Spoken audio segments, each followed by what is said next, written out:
Welcome back, guys. As promised, this is the review of the Sega Game Gear. For this review, we'll conduct this a little differently. We're just going to focus on mostly the hardware pros and cons rather than the games available for it. Although the Sega Game Gear does have awesome games, we won't touch on them in this review. Having said all that, let's step up to the next level, start our review of the Sega Game Gear.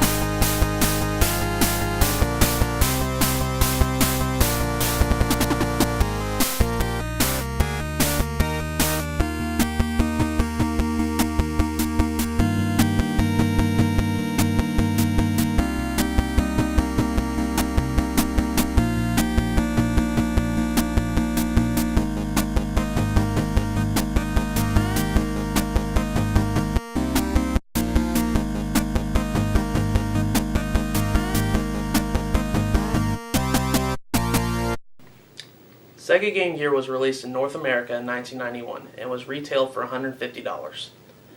It was also the direct competitor to the Game Boy, the Atari Lynx, and the Turbo Express. It was also the third commercially available handheld in color, which, believe it or not, was a big deal in the early 90s. If you can for a moment, go back to 1991. What would you see?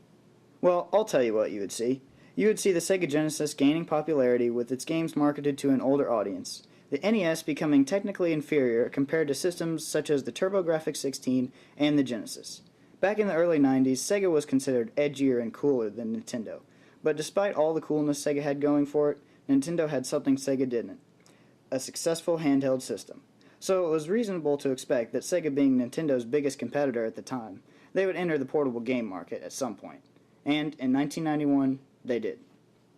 We already mentioned that the Game Gear was in color, which is definitely a plus, but it also stretched horizontally to allow a more comfortable hand position, unlike the Game Boy, which feels relatively cramped. It also had a backlit screen, which its competitor, the Game Boy, did not have. Probably its biggest drawback, besides its bulky design, was that it took 6 AA batteries to run it. And believe me, the Game Gear was not environmentally conscious. It chewed up the batteries and spit them out as fast as you could put them in. As most of you know from childhood experiences, the Game Boy had an awesome library of original games. Well, so did the Game Gear. Although, instead of being original titles, most of the games were ports of Master System games or Genesis games. So a lot of gamers didn't buy the Game Gear when it came out, just because they could get the same experience at home on their Genesis. In fact, Sega even sold a converter so you could play your Master System games on the Game Gear. I guess Sega wanted to make the Game Gear as bulky and unportable as possible by the look of all the add-ons for it that they released. In 1997, Sega discontinued the Game Gear. It had a lifespan about 6 years, which is not bad for a handheld system. One of Sega's biggest mistakes, and one that really hurt the Game Gear, was that unlike the Game Boy, the Game Gear failed to evolve. There were no new hardware revisions on the system, while the Game Boy underwent 2 revisions during the Game Gear's lifespan. Despite some of the shortcomings of the Game Gear, it was the most successful handheld system to compete with the Game Boy, until the PSP came along and stole the claim from the Game Gear. Some say that the success of the Game Gear came not from eating away Game Boy's market share, but from pushing the Atari Lynx out of the market. No matter what your opinion is about the Game Gear, it should still be respected as a legitimate alternative to the Game Boy, and one of the pioneers of portable gaming market. So there you have it, guys. I hope this video both entertained and informed you. Tune in next time when we review the Atari 2600 and our library of games for it.